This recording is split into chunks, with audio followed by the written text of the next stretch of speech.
Аппарат уполномоченного по правам ребенка был учрежден в январе 2022 года указом президента. Аппарат состоит из 5 сотрудников – юристов, специалистов защиты социальных прав ребенка, главного бухгалтера и, конечно же, самого уполномоченного по правам ребенка.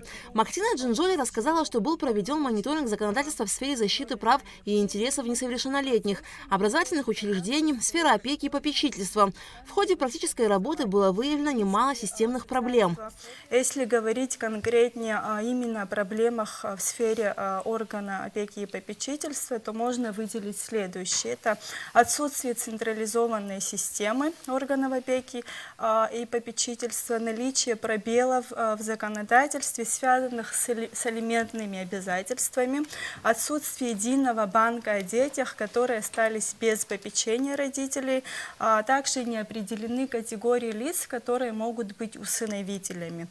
Законодательство не приведено в соответствии с международными нормами, которые касаются защиты прав и интересов несовершеннолетних. С момента назначения на должность уполномоченного по правам ребенка поступило порядка 60 обращений по различным правовым вопросам, которые были изучены и взяты в производство. Мактина Джинджоли рассказала, что большинство из них касается нарушений прав ребенка при расторжении брака, при определении порядка общения с ребенком и определении его места жительства. Мы не можем вмешиваться в судебные дела, но когда нарушается право ребенка видеться с одним из родителей, то мы обязаны реагировать, так как действительно это есть грубое нарушение.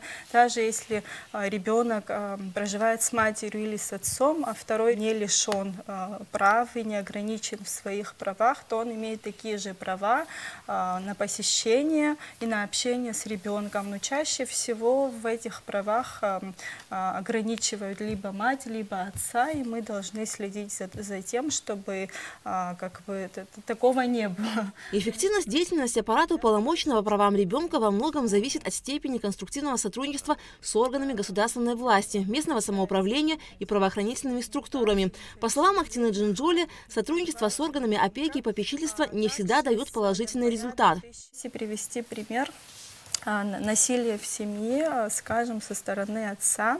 Отец сильно избивает ребенка. Естественно, такого отца нужно изолировать от ребенка. По семейному кодексу такими полномочиями обладает орган опеки и попечительства.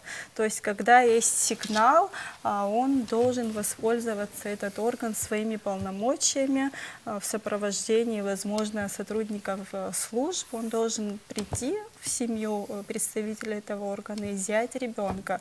Но, естественно, они ссылаются на то, что нет кризисных центров, нет альтернативных форм устройства детей, куда деть ребенка.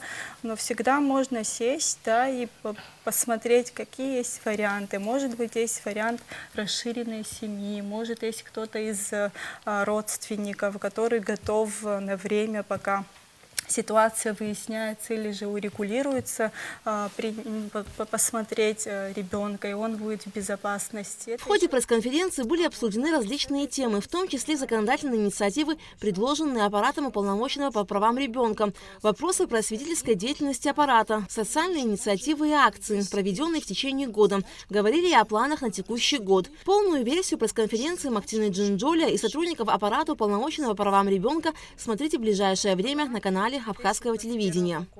Алька Трапш, Михаил Братухин, Абхазское телевидение.